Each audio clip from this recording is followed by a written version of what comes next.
મૂંગો છું. આ હું બોલી ગઈ ને એ મારી ભૂલ હતી. એણે લખી નહીં કે તો આમાં લખી દો આ શું છે. કાગળમાં લખ્યું, તમારા પતિ અમારે ત્યાં કામ કરતા હતા, વેતન લેતા નહોતા, એટલે બધું વેતન ભેગું કરી આ થેલામાં પધરાવું છું. ઓલીએ પૂછ્યું, તમારું નામ? ગોંગો છું. ઠાકોરજી મૂંગા બનીને આવ્યા, બોલતા બનીને આવે તો કેટલા જવાબ દેવા પડે.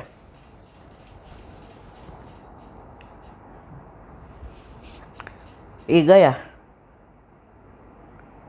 ઓલી ચિઠ્ઠી ભાગવતજીમાં મૂકી દીધી.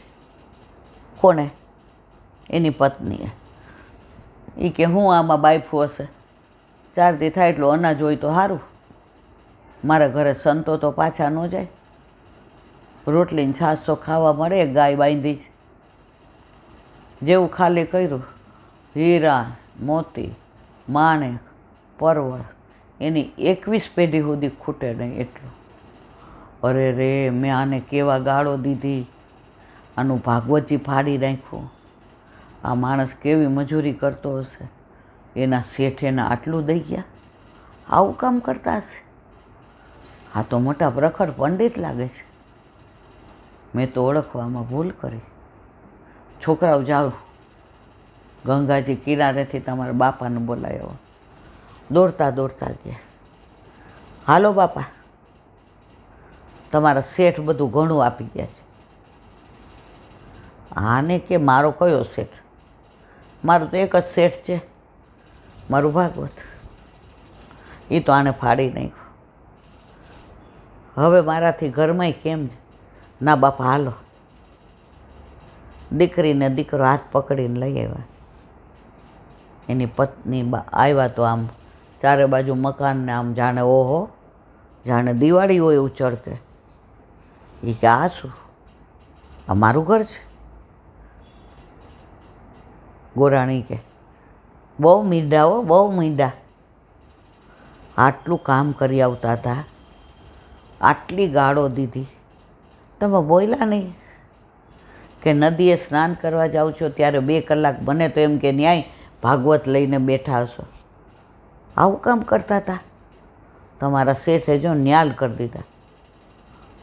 જેવી અલમારી ખોલે, હીરા ને મોતી ને માણેક ને પરવળ ને સોના ને ચાંદી ને સિક્કા. આનું મગજ કામ ન કરે. સમજી ગયા. એ કે કાંઈ કીધું જ? એ કે તમારા શેઠ આવ ગૂંગો છે, મૂંગા શેઠને ત્યાં કામ કરો છો? એ કે કાંઈ કીધું જ? એ કે ગૂંગો હતો, લખીને ગયો. એ જો ભાગવતમાં છે. તો જે પાના ફાડ્યા હતા ને એ જોડાઈ ગયા હતા. અને આ ચિઠ્ઠીમાં લખ્યું હતું કે તમારા પંડિત મારે ત્યાં કામ કરતા હતા, એનું મહેનતાણું આપી જાઉં છું. અક્ષર એડા ભાગવતના જોઈને કે આ તો મારો શ્યામ સુંદર, આ તો મારો નાથ, આ તો મારો શેઠ, આ મારા માટે થઈને મારો ભગવાન, મારો ઠાકોર ગૂંગો બનીને વજન ઉચકીને આ લૌકિક બધી લીલા કરવા આવવું પડ્યું મારા માટે થઈને. પત્ની સમજી ગઈ કે આને ઓળખવામાં ભૂલ કરી. અને જેનું જીવન ભાગવત હોય એને ભગવાન કૃપા કર્યા વિના રહેતા નથી. એટલે જ વલ્લભે કહ્યું છે, ભાગવત બેસાડવાની જરૂર નથી, 50 લાખ આપવાની જરૂર નથી. સુબોધિનીજી ઘરમાં વસાવો, રોજ જે 1 શ્લોક, 1 શ્લોક ન થાય તો અડધો, અડધો ન થાય તો પ્લા, રોજ ભાગવતનું પઠન પાઠન કરો. તમારે બીજું કાંઈ કરવાની જરૂર નથી. જ્યાં હોય ત્યાં આપણો વલ્લભ આપણને બધું સમજાવે ને શીખવાડે છે. પણ આપણે સાંભળીએ ઉપદેશ મણનો, પણ આચરણમાં મૂકીએ નહીં કણ. એટલે રહીએ પાછા રણના રણ, અંદર કાંઈ ઉગે નહીં.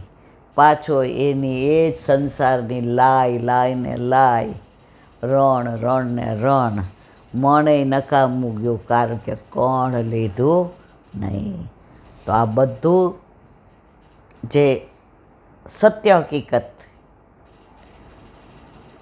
વાંચી હોય, સાંભળી હોય, ઓથેન્ટિક હોય, મારા વાલા તો જ કહું, કપોળકલ્પિત કોઈ વાર્તા કરતી નથી. આવા આપણા ઠાકોરજી આજે પણ જુઓ સફેદ ગુંજામાલા મળીને ઓલાએ ભલે ભૂલથી મુકાવી, મુકાવાવાળો તો મારો વાલો ને, આનો ભાવ દ્રઢ થયો. બોડી એવી ઈલાંટી પૈસા દઈ આવ્યો, દઈ આવી, તમે કીધું ને આપણે કોઈનું ન ધરાય. ઓલા ભાઈને કે ભાઈ તમે સફેદ ગુંજામાળા મૂકી હતી ને એના પૈસા લઈ લ્યો. એ કે બેન મને યાદ નથી. ભાઈ તમને યાદ ન હોય, મારે આવી ગઈ છો. જુઓ, મુકાવવાવાળો એ, ભૂલાવવાવાળો એ. બસ ઠાકોરજી કહે છે ગાંડી ગોપી એકવાર ઘરમાં આવવા દે, બધી જવાબદારી મારી. પણ આપણે કંઈ ઘરમાં જ નહીં. હવે દીકરાની વહુ પરણીને આવે, પાછા પગ કરવા જાય, આપણે કંઈ મારે જોઈતી જ નથી. એ બા તમે થોડુંક મને આવવા દો, મારી આ રહ્યો, મારો સ્વભાવ જુઓ. નહીં એટલે નહીં, ઘરમાં જ ન આવે તો તમારો દીકરો પરણેલો છતાંય કુંવારો. તો આપણે બ્રહ્મ સંબંધ લીધું તો અલૌકિક લગ્ન થયા છતાંય કુંવારા ને કુંવારા, કારણ કે ઠાકોરજીને પુષ્ટ કરાવીને ઘરમાં આવવા દેતા નથી. બોલો વલ્લભાધીશ કી. વલ્લભ સાકી હરિરાય મહાપ્રભુજી કી. શ્રી વલ્લભ કુલ બાલક સભે સબહી એક સ્વરૂપ, છોટો બડો ના જાનિએ સબહી અગ્નિ સ્વરૂપ. શ્રી વલ્લભ સબહી અગ્નિ સ્વરૂપ. વલ્લભ કુલ બાલક સભે સબહી એક સ્વરૂપ. બધાય વલ્લભના જ સ્વરૂપ છે, એકેય નાનો મોટો નથી. અગ્નિમાંથી તણખા ઉડે એ બધા અગ્નિના જ તણખા કહેવાય, કોઈ જળના ન કહેવાય, કોઈ વાયુના ન કહેવાય, બધા અગ્નિના જ છે.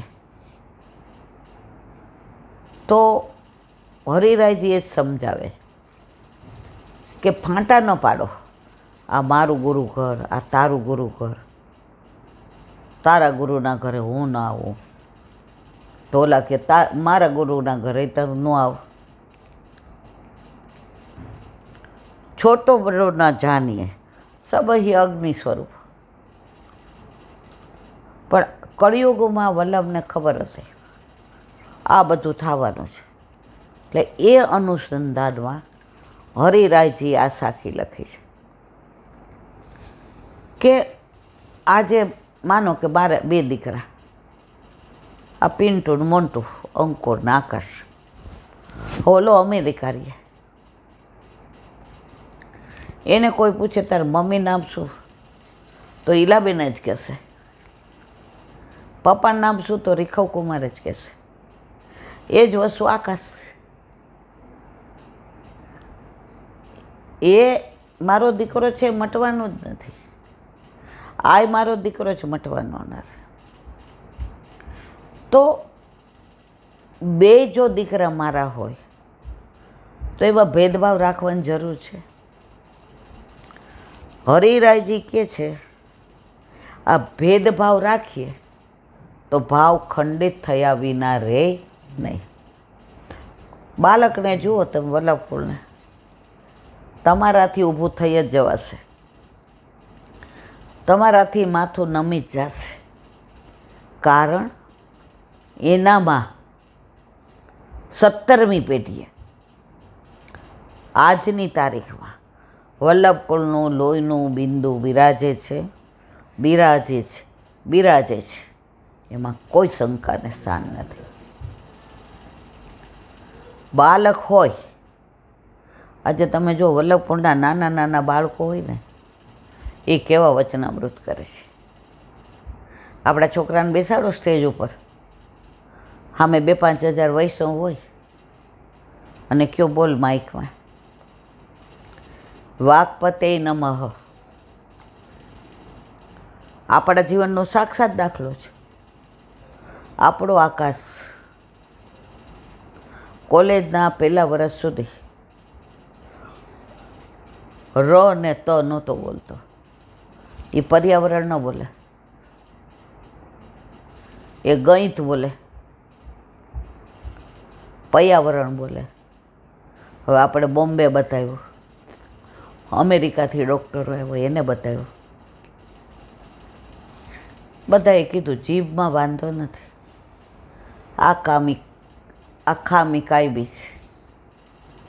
આપણને બેયને ચિંતા થતી કે દીકરો બધી રીતે સરસ, પણ આ ર ને ત બોલે ને, એને ક્યાંય વાત કરતી હોય એટલે શંકામણ થાય. ગણિત ન બોલે, ગણિત, ગુજરાતી.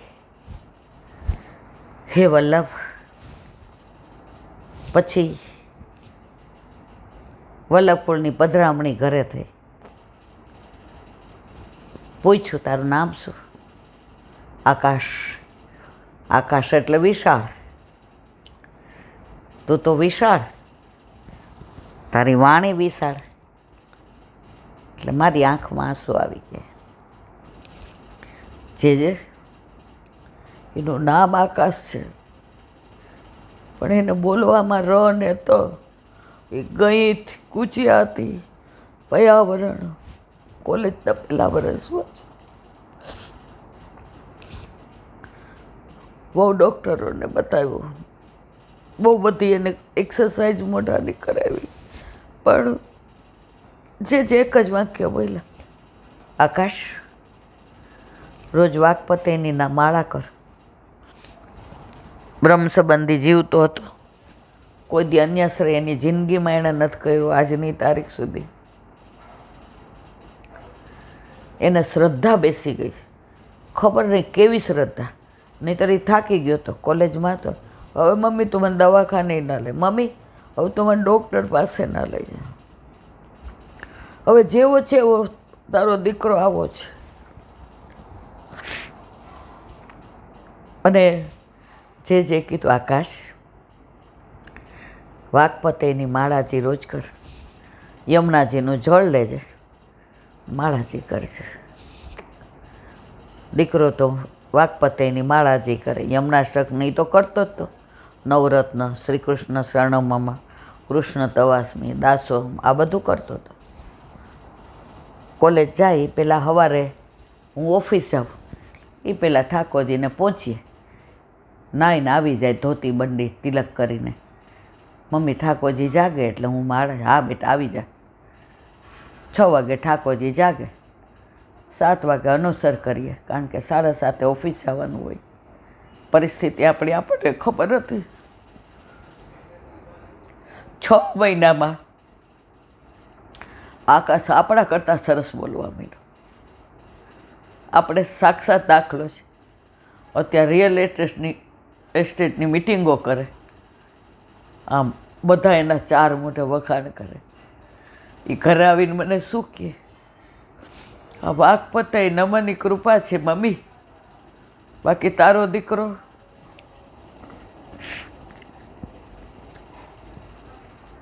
કોલેજ સુધી તો કેવું બોલતો હતો, તું ને હું જાણીએ.